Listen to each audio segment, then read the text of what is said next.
Okay, hello, we are live. Welcome to another episode of Woodsy Workout live stream. Today we are going to be talking about tapering for your race. And let me know if you can see me okay. I think I just need to adjust. Yeah, okay, I think we're good. Cool. So what we're going to do is talk about preparing for your race, tapering for your race. I'm going to answer a few questions that I got from Instagram, and if you have any questions, pop them in the chat, and we'll go over it. I know a lot of you might be getting excited for Birmingham this weekend. If you're doing that, again, put it in the chat. I want to see who's out there racing this weekend. And yeah, we'll go over how to prepare for it, little things that you might have forgotten, or if it's your first time, just kind of familiarizing yourself with. We'll go over some things that hopefully help settle the nerves and get the most out of your race. So, firstly, let's go. Yeah, tapering for your race. If you are if you've got a race coming up, like for example, this weekend we have Birmingham Hyrox. We also have like Manchester in 2 weeks after that, and then London coming up as well. Let me just check if this is live. I think. Sorry, I'm using a new software, so I'm just seeing if we are up and running or not. Okay, yeah, I think we're good. So, what's so sorry. Yeah, so you got a race coming up this weekend. What do? The common mistake is overtraining, and I've been there. And it's difficult to get across. But what you want to do in the build up to your race is you want to hopefully you will have done some race simulation stuff and you've trained building up to it. But what you can do in the last week is really kind of overdo things and go into it. It's much better to go into it undertrained than or go into it fresh than to go into it over fatigued. So you can't really build a lot of fitness in those last few days. Anything that you do then will be for like you'll make adaptations for it post race. So the only thing you're going to do in this last week is break down. But what you can do is keep the body ticking over, keep mobile, still get a feel of like what high intensity feels like, and what that race intensity is going to feel like, and but just cut your volume down a lot. So what I do is like for example, we had a question that was like, all right, 5 weeks out, what is the kind of game plan? And like 5 weeks out, I would be starting to do a lot more simulation work. So doing the Hyrox events in that order, the full getting up to the full volume. And the reason you would do that is twofold. Like I know a lot of like I go back. I might confuse people by saying, "Oh, you shouldn't do loads and loads of the Hyrox simulation." You might have heard this from other athletes of not just going over and over the same stuff, but that in contrast to doing running separately and strength separately, as you come into into the race, you want to start to do some simulation work and get a feel of how that is gonna how it's gonna feel put together. So you not only you get a feel for it, but you also can kind of start to see time trial it a little bit and strategize. So sort of from about 8 weeks out, if you're a beginner, or um, maybe a little bit later if you're more experienced, you're gonna basically start to do the simulations and just basically build up what you're doing. And then 2 to 3 weeks out, I tend to do my biggest amount of volume. So I'll be doing like the full Hyrox simulation, normally 2 or 3 weeks out. And from there, I'm starting to cut down the amount of volume. So um, so 2 weeks out, I'll be still keeping the intensity high, but dropping the amount of volume. So this is where, like, yeah, you'll drop the running volume down a bit, um, and you just basically keep the quality of work. So you'll be working at that threshold, um, and then on race week, your priority is, yeah, just getting in, get a sweat on, get a feel for that heart rate. So you're around that 85% kind of feel, but stopping almost before you start to feel yourself really fatigued. You should kind of finish those sessions feeling like you could have done more, and you still got a little bit left in the tank. That's when you kind of know, like, yeah, I'm raring to go. I want to do more, but I'm holding back. Rather than, like, a lot of the time, a common mistake is just smashing out, like, oh, I need to do more, the race is coming up, like trying to do like almost like a full simulation, or doing like hour plus hard grindy work in that week. It is going to it's just going to wear you down, and you're not actually going to, even if you're used to that, you're not going to perform as well as you would if you was going into it a little bit fresher. Okay, and then the balance is, yeah, but what if I get stiff, or I get tired, or I'm used to moving? Then going on walks, like light runs, um, and swims, doing some light cardio is fine, as long as it's like really like almost zone 1, zone 2.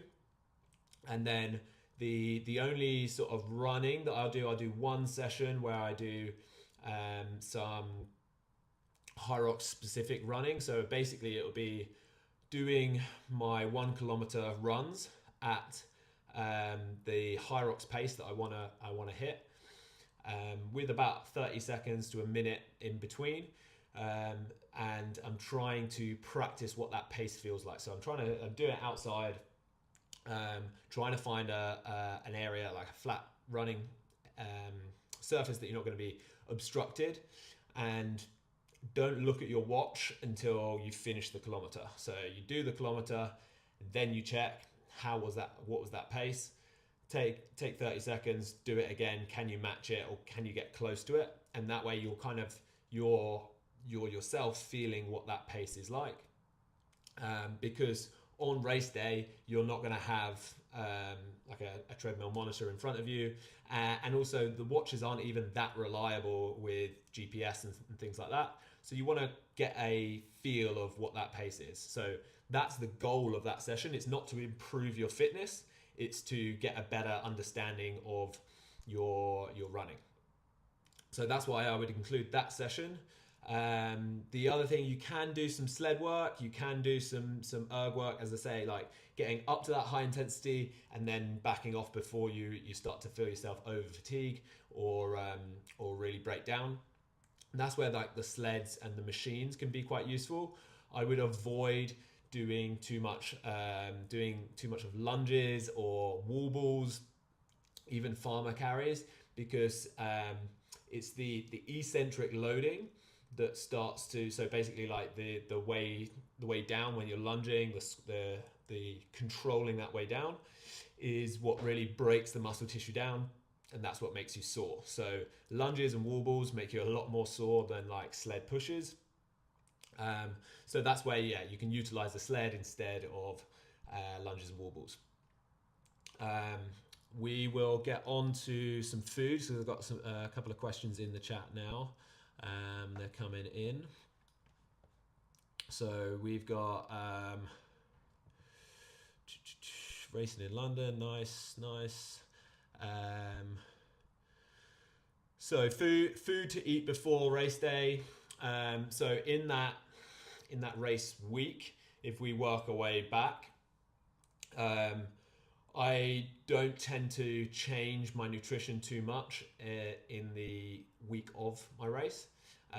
But what happens is, because I'm decreasing my amount of volume and I'm eating the same, I'm sort of in a natural surplus, and that also means I'm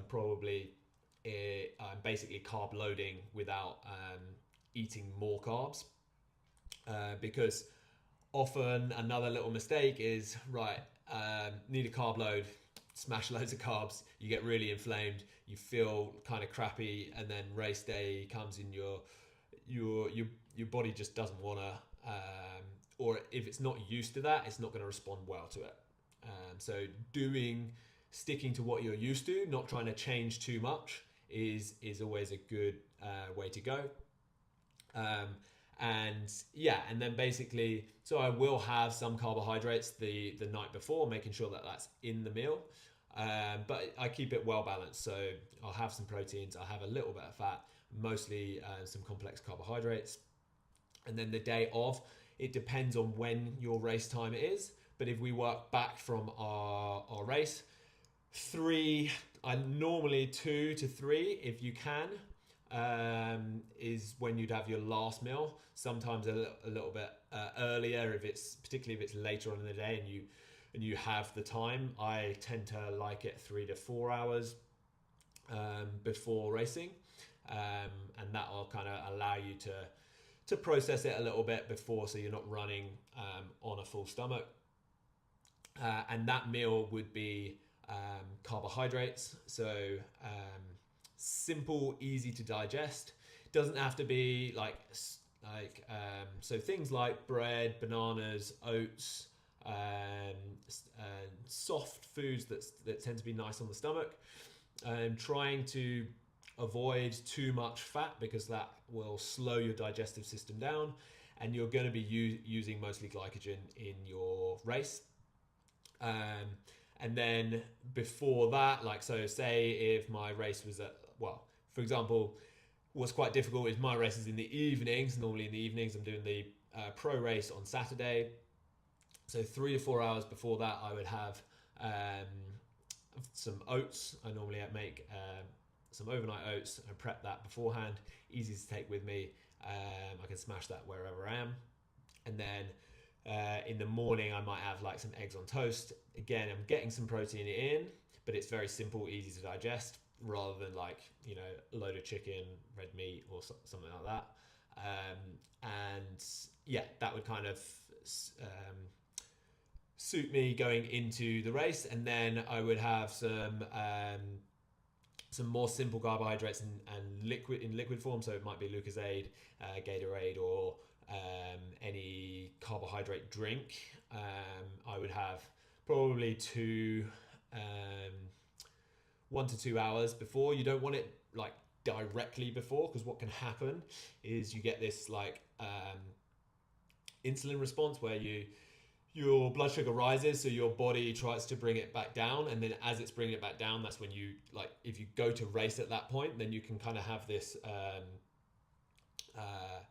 interference, kind of like an interference effect, but your body's trying to bring the blood sugar down when actually you need it up.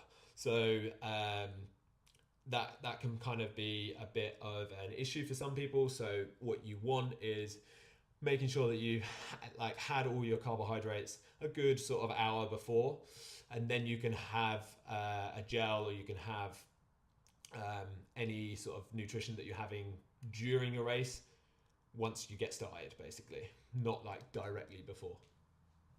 Okay, and so that's kind of food wise.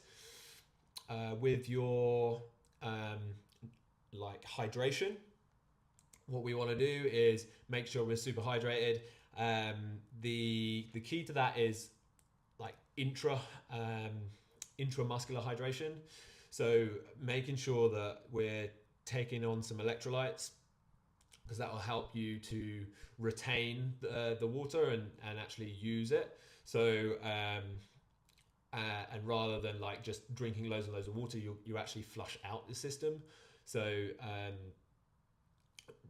starting to increase that, you can increase that like 2 days before, and maintain that throughout. But what you don't want to do is just try and take on loads of water the day of, because you end up you either end up overhydrating, which is another issue, but quite oftentimes you'll just basically urinate more, so you can actually end up losing too much fluid there. Cool, let's get to some of the questions because I'm seeing some come in. What would you watch as a horror film before Hyrox race day? You know what, I'm not a big horror fan, but you know, you do you. Whatever gets you in the mood at the I mean, Hyrox is horrific enough for me. Tips to get better at wall balls. I can do unbroken in training, but in race they always take me 5 minutes.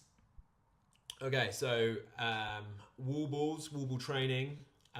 If like you say, if you can get them in training, but you can't get them in your race, it's likely going to be one of two things. Basically, either it's an energy system in terms of like an endurance thing. So basically, you're just depleted at that point. So you can't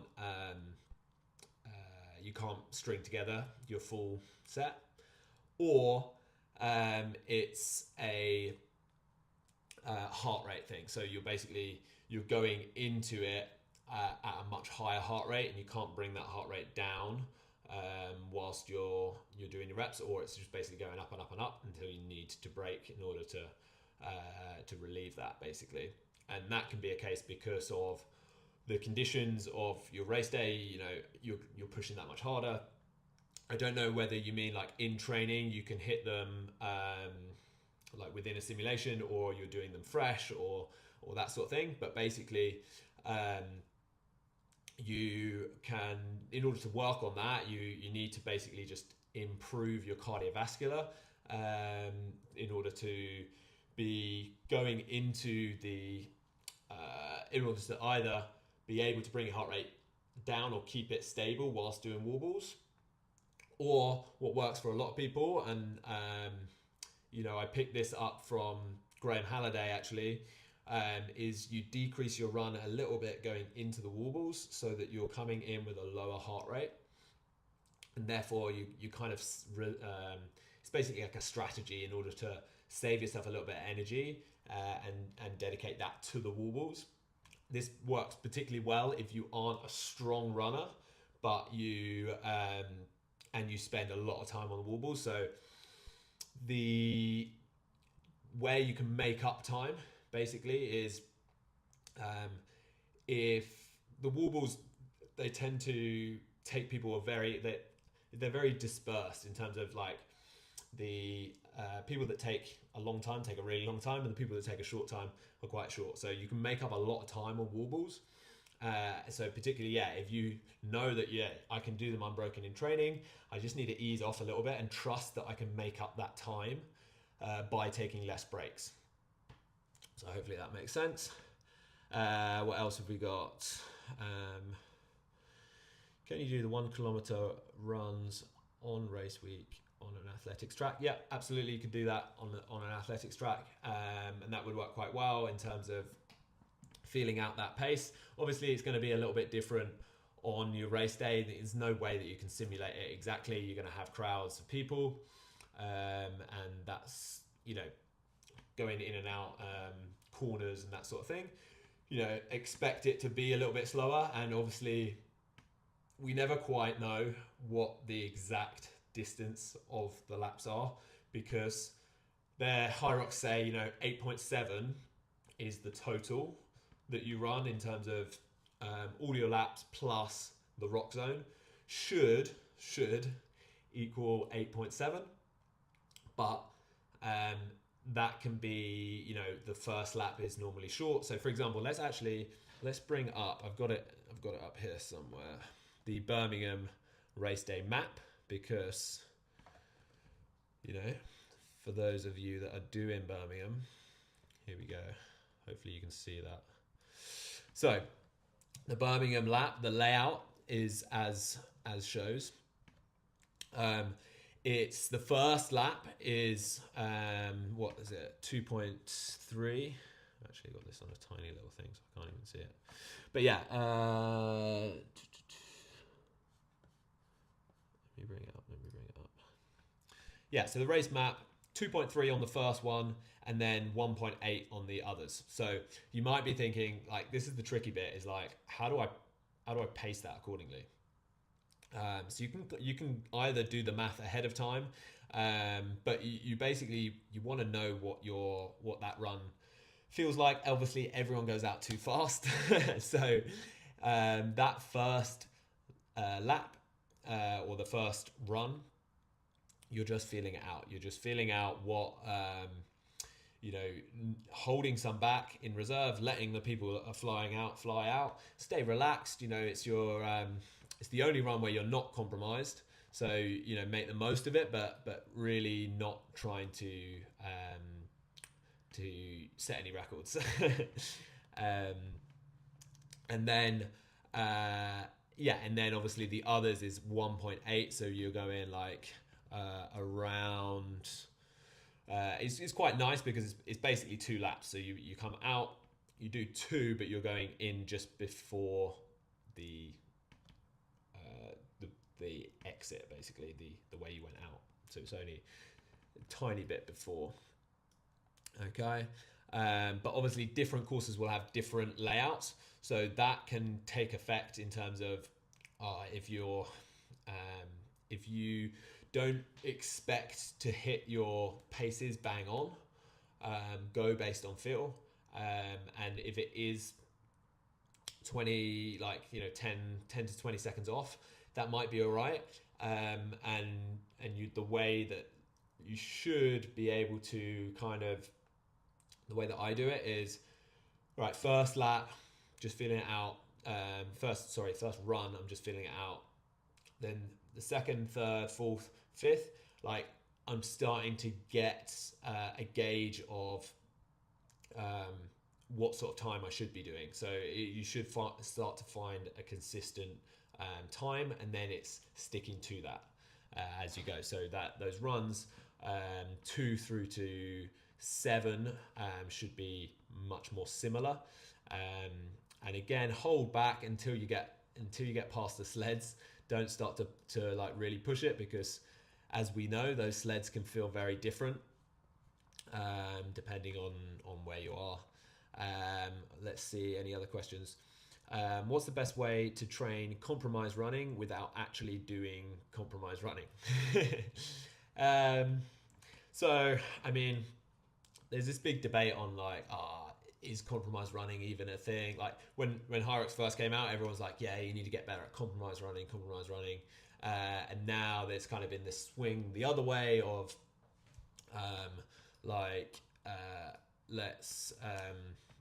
you just need to get better at running. Like it's just running. That's the difference. And to that, I mean, it's true in terms of getting better at running will always help your compromise running as well.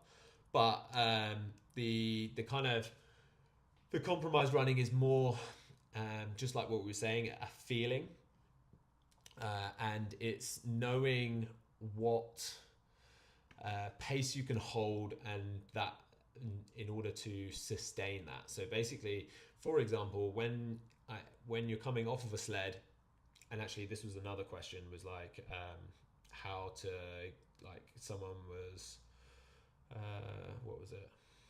Let me just get it up. Small guy struggling to run post sleds. I don't think it's because you're a small guy. Like, everyone struggles to run post sleds. But basically, if you that feeling that you get when you're running after the sleds is kind of what people call that compromise running. It's basically it feels like your body's telling you, I can't do this, I need to slow down. But actually, there is a pace that you can hold where it doesn't get worse, and actually it eventually gets better. So trying to hit that pace and trying to get back into your cadence, get back into that running stride, and just know it, and have that confidence that it will come back, is what you want. And that's a fine line, and that takes some level of practice and feeling it out. So what I would do, I mean, I know, so two different answers. One, to get better at compromise running, you would do the station or whatever exercises beforehand. You would run, and you would try and run the fastest pace that you can do whilst feeling like you've recovered by the end of that kilometer, because that's the whole thing is if you go too fast, you just won't recover. You especially like things like coming off of the burpees, your heart rate's going to be elevated. If you then just try and hit it as fast as you can, your heart rate will just keep going up, and then you'll crash. So those of you that say there's no such thing as compromise running, it's a feeling. Like, so you definitely feel different running off of different exercises, and it's getting used to how this feels, like knowing that it will pass, and kind of being at peace with that a little bit. And some of the best guys will come off of the stations and just hammer, and just know that it's going to suck for a good minute or two, and then it will come back. In terms of getting better at compromise running without actually doing compromise running, it would just be like hitting like high threshold runs, because effectively what's happening in a lot of the exercises is it's taxing your body in a different way, which will create a heart rate response. Not on a lot of them that will elevate your heart rate. Some of them, your heart rate will be lower than it will be when you're running. The slower ones, like sled pull, sometimes a lot more muscular than they are cardiovascular.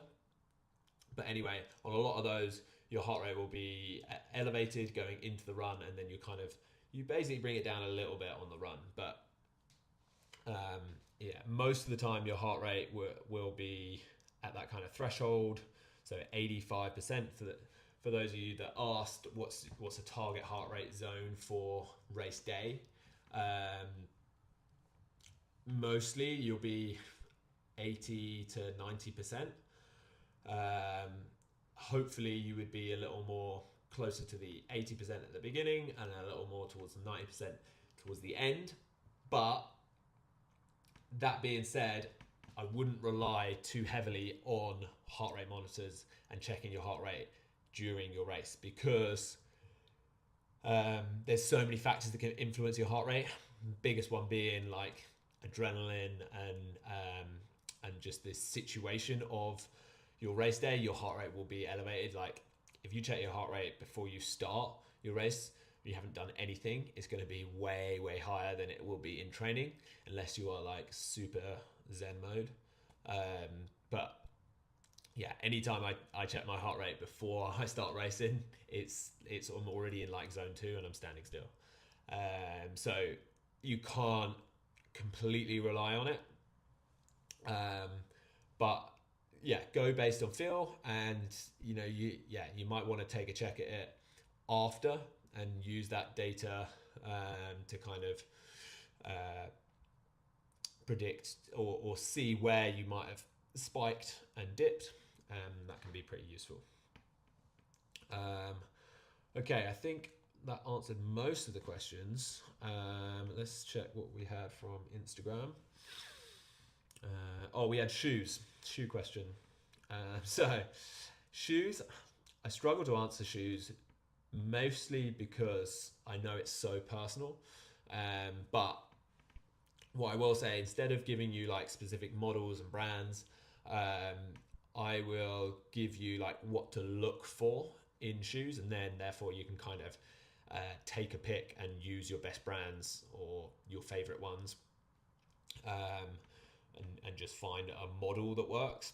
Because so what you're looking for is a shoe that has, so firstly, if we start with like the sole, your grip, it needs to be like rubbery, tacky tends to be the best in terms of not having like the, like the trail lugs. You might think, oh, that's great, like they've got really good grip, but it doesn't work very well on the surfaces that you're on in Hyrox. So because of it's normally on like a polished floor, basically concrete, and it's kind of got that coating. Sometimes it's a bit dusty as well. You want max surface area in contact with the ground. So like flat, tacky rubber works really well, and that works well on your carpets, for your sled push as well.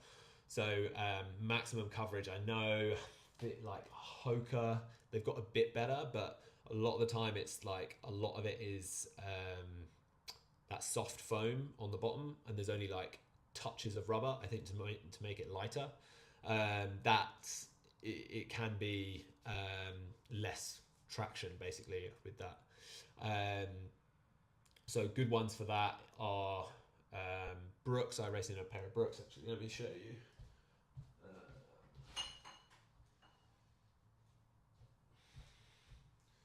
So here, and these are a bit worn out to be fair, but like this would be your sort of soft foam, and this is like your rubber coating over the top. So you can see like it covers a lot of the shoe. So things like where I'm pushing and pulling, particularly on the sled pull, you get a lot more traction. The moving up, so like your midsole, then you want to look for something that is comfortable enough to run it in terms of support. Like obviously you're going to be running hard, so minimal shoes can be a little bit higher impact. So you need to, if you're going to use those, you need to be used to using those, but sometimes you want a little bit more spring to kind of propel you forward. You can use carbon plates, but and definitely some athletes do. You're kind of finding a lot of the elites are using them, but they might not necessarily be the like the Alpha Flies or the Vapor Flies. They're like versions of that are similar, that are a little bit more stable. Because obviously the thing with a carbon plate is they might be great, but they was designed to run in pretty much a straight line, and obviously you've got a lot of turns. They are quite unstable as a shoe, and then like when you go into things like lunges, farmer carries, and wall balls, you can easily be sort of tipped off, and your foot will be like working really hard to stabilize it, and be quite hard on the ankles. But again, it's still personal preference. If you feel that you can do it well in those, then by all means go for it. And then the upper, this is quite a big one, is like you want this kind of to have a little bit of structure. So some of the shoes that I've used before that are like super lightweight, and they kind of just got like a sock, like cloth upper. When you're doing things like the sled pull, and your feet kind of shoot towards the front, or they kind of push over the sides of the sole, and that can be not so good. And the same with the push. You can see this is like the heel's got a little bit of structure to it. So when you're pushing, you don't want your heel slipping out the back. So obviously things like I know New Balance, like they often have this funky kind of heel that sometimes it's really easy to slip out the back of. But yeah, I mean Puma have started to kind of do these Hyrox specific shoes.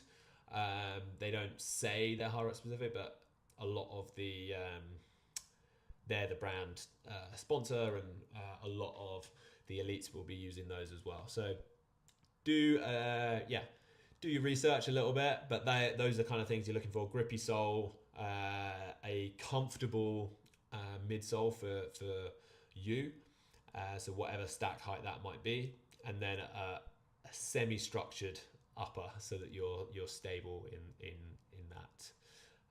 Okay, cool. I think that was all of the questions. Let me know if you have any more.